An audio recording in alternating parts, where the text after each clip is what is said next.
Welcome to Minibedroom Interviews, a show dedicated to diving deeper into the artist and for the artist to dive deeper. I'm your host, Riggio, and today we have a very special guest. I met him about 5 years ago. It was actually at my first ever real performance at DePaul University. And he was a cameraman doing his thing. And ever since then, me and him just been working together, been real good friends. And he's like one of the best videographers I've ever seen in my whole life. Give it up for Paul Elliott. How you doing, Paul? I'm good. Clap. I was supposed to clap. No, it's okay. You can clap for yourself. So can you tell us, where are you originally from? Evanston. Evanston? Mm-hmm. How was that upbringing being in Evanston? It was good. It was honestly, it was awesome because I didn't realize it, I guess, at the time, but it's a really unique place because it's like right next to Chicago, and it's very liberal, which is good. You know, good if you're liberal, obviously, or more liberal. Like there's a lot of like sort of hippie-ish parents that were like hippies a long time ago. I feel like, and now are like That's my vibe. just like raising kids. Yeah. You know, but so it was a cool place, and the high school had a lot of creative opportunities and a lot of art that especially after like moving into Chicago and just getting used to the city, I realized how different Evanston was in terms of like the opportunities it allowed, and like it was sort of a peaceful, quiet, safe place, but also not like too sheltered and not too distant from. I feel like it's two sides of Evanston. Because I've been in Evanston. My first impression of Evanston was more of like the rougher area of Evanston, and I knew a lot of black people that stayed there, and a lot of my like homies would have family there. Yeah. But then I got exposed to that other side of Evanston, and it was just like, dang, it's beautiful. The houses are huge. Like every house is a freaking like multi-million-dollar house. Oh yeah, well that's like the third side. I guess. That's the third side. Oh yeah, because I mean, like honestly, the parts that seem rough are they're not that rough compared to other places like in the city, but still there's like sort of rougher areas, but then a lot of it is just sort of middle class, suburban-ish homes, but then there is like North Evanston and along the lake. There's some really huge houses. I think that's the side that I'm used to seeing. That side. But yeah, Evanston is a beautiful place overall. Though every time I go through, I'm like, wow, it's so beautiful. Like just the nature is amazing, the housing, the architecture, everything about it. It's just like this is beautiful. It's like well thought out, and it's crazy. Fun fact: Evanston is the first city in America to give reparations for Black people, and that was in 2020, I believe. Oh yeah, aren't they the only place with like an actual Black-owned dispensary too that like gives for real? to the community? I didn't know that. Something like that. Yeah, I didn't know that. But yeah, though, Evanston is a cool place overall. So can you tell us, like, how was your, childhood, going into teenagehood, and, how were you as a child, and what was the type of kid you were? I was pretty quiet. I feel like I was pretty well behaved for the most part. I didn't like to, I just didn't, like to talk a lot in school, and like, especially in middle school, I felt like I just didn't want to be there, like, so badly that I, pretty much kind of like detached from it. So I feel like, growing up I was just quiet, and like when I was at home, I would skip school a lot, and like my mom would let me skip school to like. And literally, I'd stay home and watch movies and stuff. Mom was cool. She was super cool.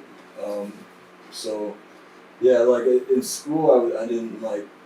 I feel like I didn't participate that much in a lot of stuff, and I feel like I wish I had. But yeah, for the most part, I was just sort of quiet. So you was more like more laid back. You know what I'm saying?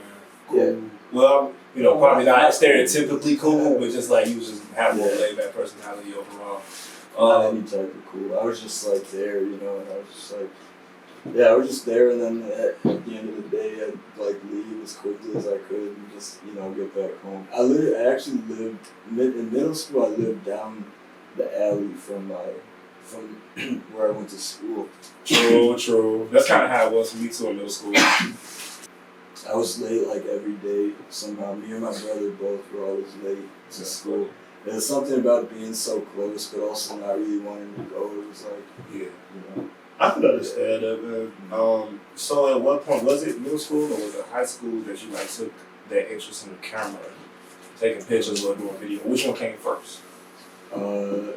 Definitely, I think movies. Like I wanted to get into movies when I was like, I think I was like 7 or 8, and I saw this movie that was really, I feel like, inspiring, and it was the one that made me want to get into movies, and I got obsessed with it, and so actually I was probably more like 10.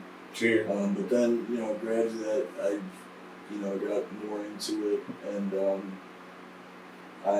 my favorite director I found out was also a still photographer. He started out as a still photographer, so I thought, taking pictures is easier than making a full video or movie. You just snap one. So that's how I started doing photography. And then in middle school I was still planning, I wanted to be a director or writer or something in movies. But then in high school I sort of fell off of it because I got more into dancing, because my brother was a really great dancer. Mm-hmm. So I just kind of did that for a little while. But then I got back into film in college. Did you do a little dancing in college too? I did, yeah, actually. So my first year at DePaul, I was commuting at that time, so I didn't meet really anybody, but I used to dance for the halftime shows. Me and my brother and this group that he sort of at that time, I think he was organizing it. It was DePaul's breakdancing club, and so we would do halftime shows at the women's basketball games. Oh, that's hard. That's cool. Yeah, it was fun, and the women's team is actually good compared to No, the women's team was real good. They were amazing. So we got to see those too, which was awesome. Cool. That's super lit, man. So, growing up and looking at these movies, who were some of the directors that you really looked up to that was like, man, I like these guys or this guy? And there's a lot.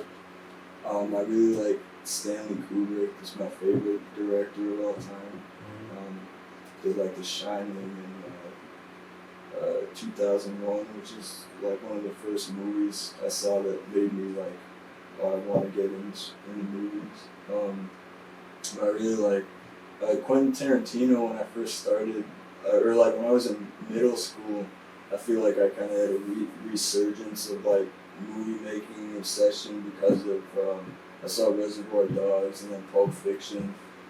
Since I was in middle school or about to be in high school, I felt like it's the coolest shit ever, because it's they're funny, but also it's super violent and shit. Yeah. It was just the coolest shit.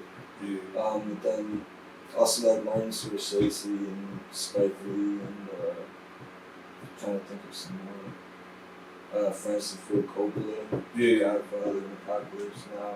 Yeah. I thought, going back to the Quentin Tarantino thing, I seen that Hateful Eight, and that movie was crazy. Yeah, y'all see that? Did you see that? Hateful Eight? That's my least favorite Tarantino. What? Yeah, because to me it just wasn't as good as the other ones. I thought it was kind of an ugly movie in a way, but that was just me. It's still a great movie. Yeah. But so you feel out of his greats, that one is probably at the bottom of the list for you? Yeah, for me, definitely. That's wild. Because what's your very most top tier? This is the Tarantino. I mean, probably Pulp Fiction. That's the one. Yeah, I feel like Pulp Fiction and Django are probably the two best. He did Django? Yeah. I didn't know that. Yeah, bro. Yeah. And then I also really like the new one he did, but Pulp Fiction I think is probably like definitely the best. Mm-hmm. What was the movie he did? Huh? You said you got the movie he You did? Once Upon a Time in Hollywood. Oh, okay. I remember that. Oh, that's lit. All right, well, we're going to move on to our next segment. We're going to welcome Paul Elliott to elementary school. We're going to be testing his academic capabilities and taking him back to elementary school where he has a chance to be in the Mini Bedroom Hall of Fame. He has 10 seconds to answer 10 questions. Are you ready? With 10 seconds each. 10 seconds each. Yeah, 10 seconds each. Okay. So like around 100 seconds or something. Yeah, we got 100 seconds overall. Here we go. Question number 1. What country is the famous Taj Mahal building? I forgot this is multiple choice. Is it A, Japan, B, Saudi Arabia, or C, India? C, India. Damn. What do you call a group of crows?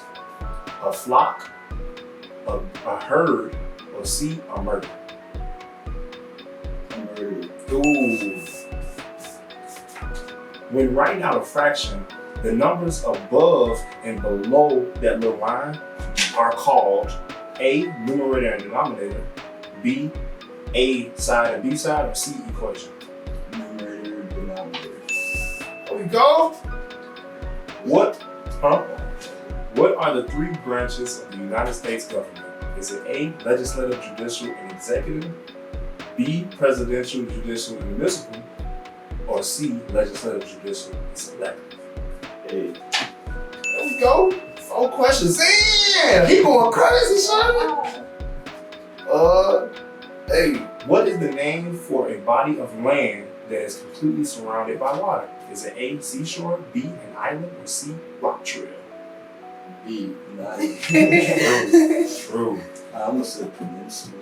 Peninsula. Glad you did. 5 questions down, 5 more to go. You halfway through. Oh yeah, I didn't let you know you gotta pass this game and the next game to get in the Hall of Fame. Okay. You almost did it. What country is Paris the capital of? Is it A, Denmark, B, Greece, or C, France? C, France. Dang! Okay, big dog. How many kingdoms are a part of the United Kingdom? A, 5, B, 7, or C, 4? C, 4. Oh! How'd he get that? Come on! You scared me. I was like, it's not wrong. No, I was gonna say, dang! And I thought he was gonna get that one wrong. He had a big one. I'm not gonna lie, I thought you were gonna go for like 7. Yeah. Okay, 3 more to go. What is the term for a word that has the opposite meaning of another word? A, synonym, B, antonym, or C, homonym? B, antonym. That's gold. What happens when tectonic plates rub together? A, an earthquake, B, tornado, or C, volcanic explosion? A, earthquake. Yes. 1 more to go. Mr. Elliott. The first Thanksgiving was celebrated by the Native Americans and what other group of people? A, the Mexicans, B, the Indians, or C, the Pilgrims? C, the Pilgrims. Ow! Ow! Oh my goodness! We gotta get you a diploma, man. So how would you explain your directing / production style? I don't know. I mean, I don't feel like I don't know. I guess I don't like as far as the like product, like the actual work. Yeah. I feel like I'm not sure. Usually it's I feel like darker, you know. Not really intentionally, but I just like darker things, you know, like as far as color and light and stuff. But True. Besides that, I feel like I don't know. You know, I try to like. I feel like most of the things that that maybe are unique to me or somewhat unique to me are just like things that came from you know, like solving a problem along the way, like having some sort of limitation and then solving it a certain way. And then, you know, maybe a few of those things become like the style, you know. So I feel like I like to work with like shooting a lot of stuff because, like when we used to shoot our, the results and like all the first few things we did. Yeah. Like we were just kind of, doing what we could with like not a lot of planning or like a lot of resources. Not too much, yeah. We kind of just like pick a spot and just, go. We just shoot. And I think, so stuff, there's always like little things, that I feel like you can do to add something into the, just make it a little better than just what it is. It's crazy because overall, I feel like you are a very like detail-oriented videographer. Like it just seems like you pay a lot of attention to just like lighting details and certain camera movements and certain like effects and doing them at the right time. Like detail is like, it seems like it's something that's a priority for you. Oh yeah, definitely, man. I mean, I appreciate you saying that. Because I don't feel like I'm a very not huge like big idea person. I feel like so. To me, like the whole point of like the making something is so that each second is like enjoyable and it's not just like, oh, here's a music video and it's like this story, but yeah, that's what you're saying. You have that. The thing is like in any film, I feel like you have so many tools at your disposal that it's like there's no reason to not use as many of them as possible. That's facts. Because someone can be watching. I actually, going back to your thing of saying, because you said you don't have a lot of like huge ideas, but you do pay attention to the second by second. One thing I don't like is when like people do have like grand ideas, but I wouldn't say they execute, but they do the grand idea, but they don't pay attention to no details at all, and then it just comes off very generic. Yeah. You know what I'm saying? I would rather for something not to have a big crazy overarching meaning, but just it's very enjoyable every second of the way. Mm-hmm. And then by the time I get to the end, if it has a meaning, it makes it that much better. But if it don't, it's like, dang, at least I enjoyed the experience. Yeah, no, 100%. Yeah. Because I feel like in anything there's always like the content and then like the style or like the craft, I guess, of the presentation. And I feel like sometimes I would never want to have like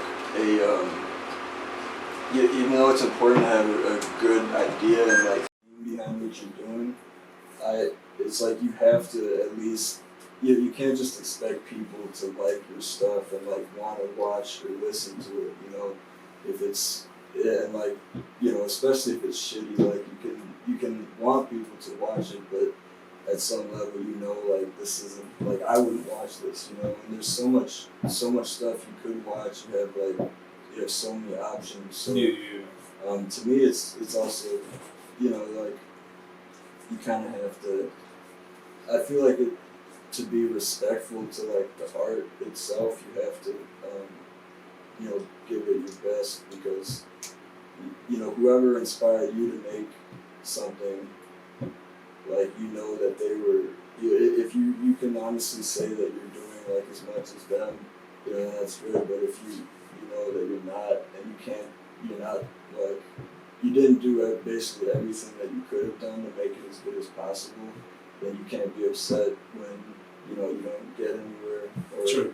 Your stuff doesn't get better. That's 100% facts. You got one of the craziest work ethics I've seen as far as like video production. So how did you build it? Like how do you lock into that mindset of like, I'm working really, really hard? Like I'm talking about every inch of the way, like you are putting your all into it. How do you get to that zone? I don't know. I feel like,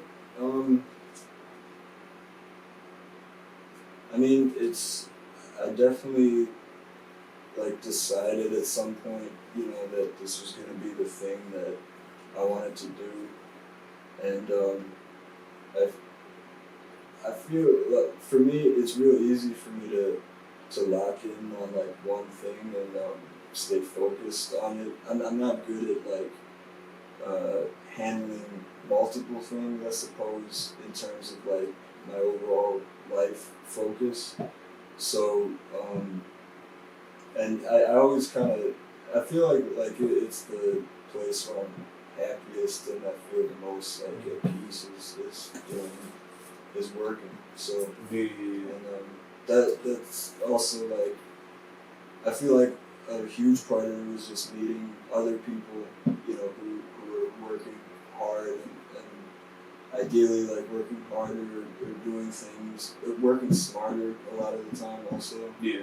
And I feel like that definitely like you can work as hard as you can, you know, for 100 years, but it's not gonna measure up to like how much you're gonna up your game if you just spend like a week working with someone else who's like even just a little better. But if you work with someone else who just like got a lot of shit that they can do that they know that you could never do or know, then you know it's like that in itself you can't like not get better if you're around. Like, that reminds me of about a month ago. I went to this producer house. I've been producing, for people that don't know, I've been producing for the past 4 years. And, you know, I would say I'm still kind of like amateur level producer. And I went to the producer house, and he's a musician. He's an actual musician, you know what I'm saying, knows music. And I only spent one, like, 2-hour session with him, learned so much. You know what I'm saying? Like, I'm talking about, like, since I came back from his crib, like my beats just been way better because I picked up on his techniques and I just picked up on little things that he was doing. And I wasn't necessarily like looking at him, but I was just hearing what he was doing. And I'm just like, oh my goodness, this is crazy. You know what I'm saying? Yeah. So being around people that are better than you is most definitely, it just pushes you. You know what I'm saying? Because you can't do nothing but learn. Yeah, it's also, even if they're in like something else completely, like sometimes that teaches you even more because it just like gets you out of the, you know, the rut or whatever you're in creatively, or like, you know, if you just, sometimes it'll just like open up something and, you know, that ultimately helps in the other parts of your life, you know. It's dope to see people who are really, really good at what they're doing. Without a doubt, man. Without a doubt. I always love looking at the I don't always love when we shoot itself because one, it's a lot of work, and especially if it's cold outside. I'm not a cold outside type person. And I hate being outside for hours if it's freezing, you feel me? But I do always love the ending product, but looking at the process, it's like, okay, that's the reason why it comes out like that every time. Like, so much work goes into it. And on that note, I want to bring up the video we did. We did What's Mine for 26 winters. How was that process for you doing What's Mine? Because we working with video. I got Parnell. If Parnell's listening, you know I hate you, Parnell. I'm canceling both of you in 10 seconds. No, everyone knows Parnell is gorgeous. That is a beautiful guy. Yeah. No, it was super fun. It was honestly a little stressful because I was kind of tired from other stuff, and I was, the video had been on my mind for like the month prior because I just wanted it to be, to fit the song and be good, and also hearing the album, I felt like every video for this I wanted to be at a certain level that I feel like the album is kind of, that the album sets a standard that I would want each of the videos to live up to. So I appreciate it. Yeah, and I think that made it kind of, I guess I stressed myself out when I shouldn't have. And then I started like worrying about being stressed out and stuff. But like besides that, it was just fun. We got a lot of you guys were really patient. I feel like. Thank you, I appreciate it. Yeah, it's crazy because I felt so impatient the whole time. That's how I like during it. It's like I felt impatient because we shot a lot. We shot like 3 or 4 different just days for that video, and it was just like all day. You feel me? Almost every single session was all day. So I'm just like, Mom was like, "Gee, like I'm tired of shooting this video." I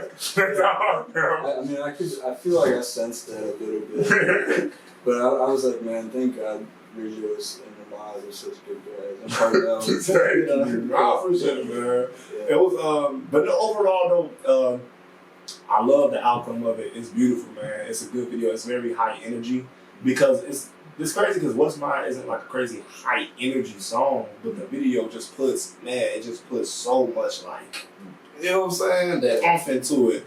And yes, it's literally my most successful video, and you know I thank you for shooting it, just being a part of it, man. Thank you, bro.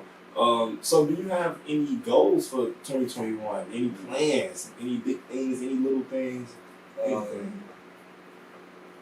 Well, I really want to. I mean, number one, I guess right now is more 26 Winters videos.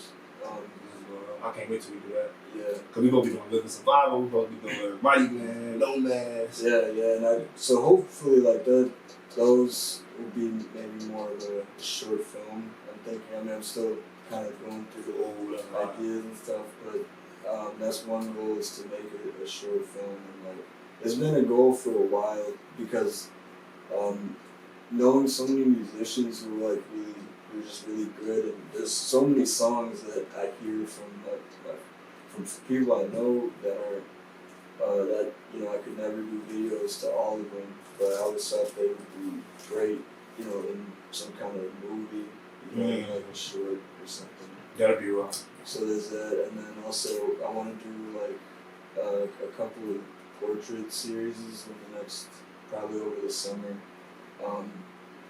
Yeah. Do you have a particular style you're gonna go with when you do that? I'm not sure yet, but I have a few ideas. You know. I'm looking forward to it then. Yeah. On that note, we're gonna welcome Paul to the hot seat where he has 10 seconds to answer 10 questions each. My 10 seconds, not yours. And this is for a chance to be in the Mini Bedroom Hall of Fame. If he passed this one, he will be the 3rd member of our Mini Bedroom Hall of Fame. Yeah. Who are the other 2 members? Bay and my other guy, PSA. Okay. Yeah, so I'll be in that group. Who's your least favorite family member?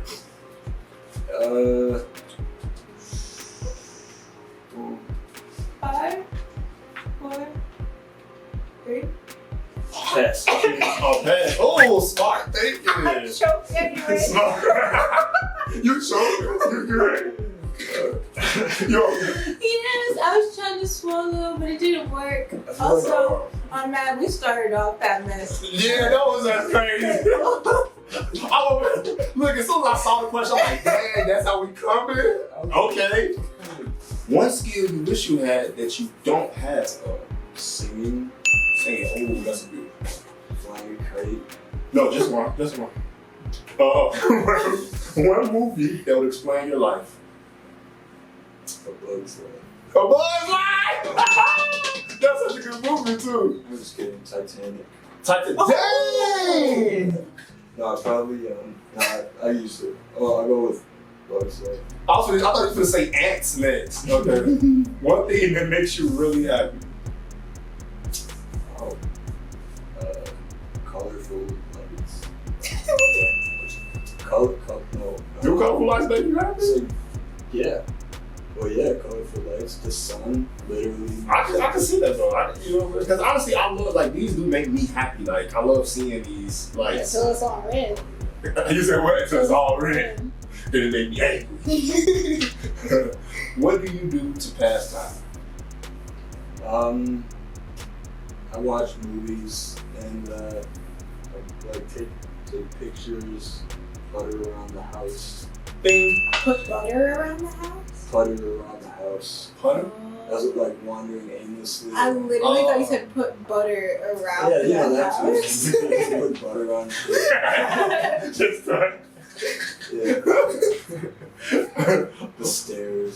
Who's your favorite family member? My niece. Your niece? Oh.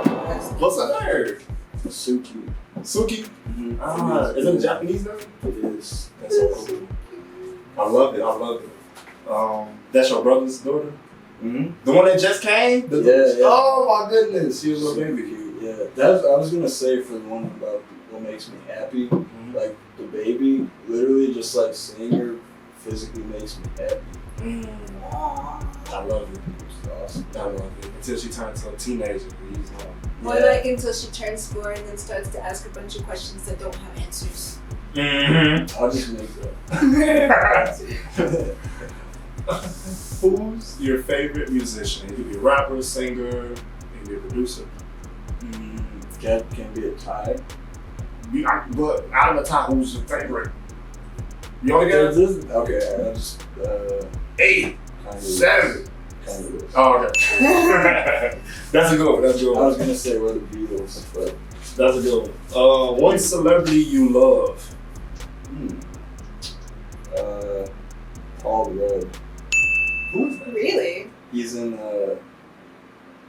like Anchorman and I Love You Man. I don't know. 40-Year-Old Virgin. 40-year-old version? Yeah. He was in that? Yeah. He's like, everybody likes him. He's so. I don't know who that is. Do you know who that is? You don't like Paul Rudd? No, I just thought that was an interesting take. I mean, that's who came to mind. Oh, man. I also love like Martin Scorsese. And I wish I knew who that was too. I don't know who these people is. Direct. Oh, okay, true. Favorite cartoon character?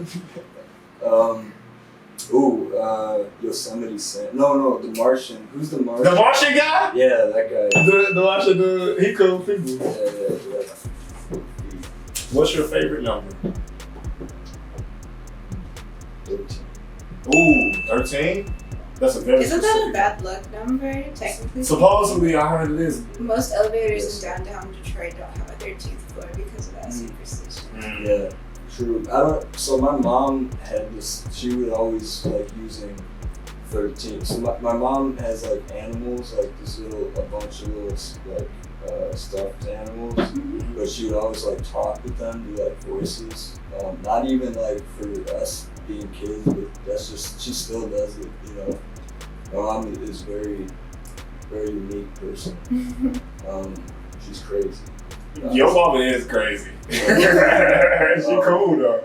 But she'd always ask like the animals, or I would ask them like, what's your favorite number or something. Anytime you'd ask them a number, they'd say 13. So I was like, I guess that was just in my head. So when people would ask me my favorite number, I'd just say 13. Okay, cool. Well, last and final question. The possibility of being in the Minibedroom Hall of Fame. Are you ready? 10 seconds I on. know this one. I know. Isn't this the one? Yes, it is. We're back. Who's your least favorite family member? 10 seconds on the clock.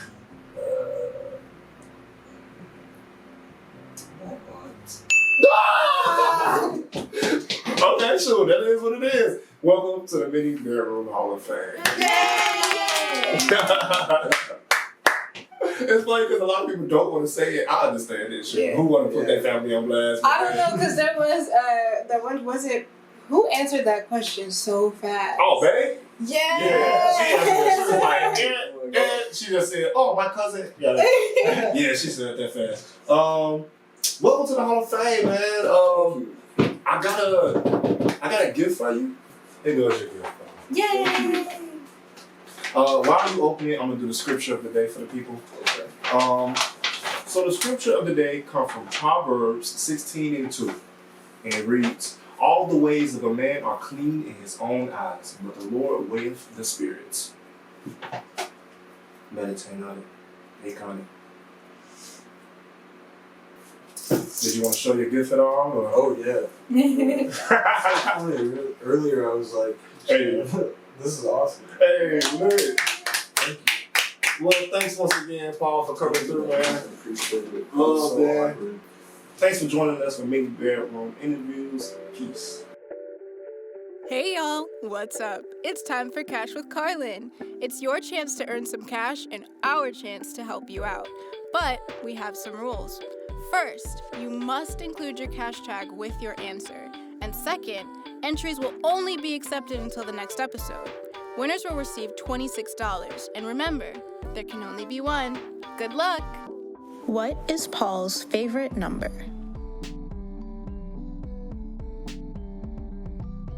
high? It feels like it's high, but It doesn't look high, but Okay, if it feels high. If it feels high, it's okay. No, it's okay if it feels high. You know, Don't you want to be comfortable? no, I'm good. I know. I thought it was high for the camera.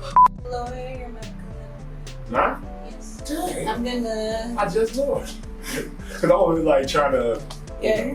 be like slouched. Oh, your tricep straight today? No. Do better. The Walmart. Okay. Let me look at this cheat sheet.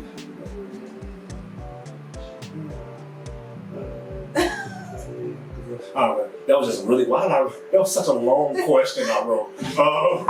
No, everybody's time has value because everybody has something better that they truthfully could be doing. They might not know it yet, but like you and your time and your art and your whatever has value. Especially your art. People underprice their art. Don't. That's right. Carlynn with the gems. Yes. Me the Carlynn's gem section. Yes, I will do it.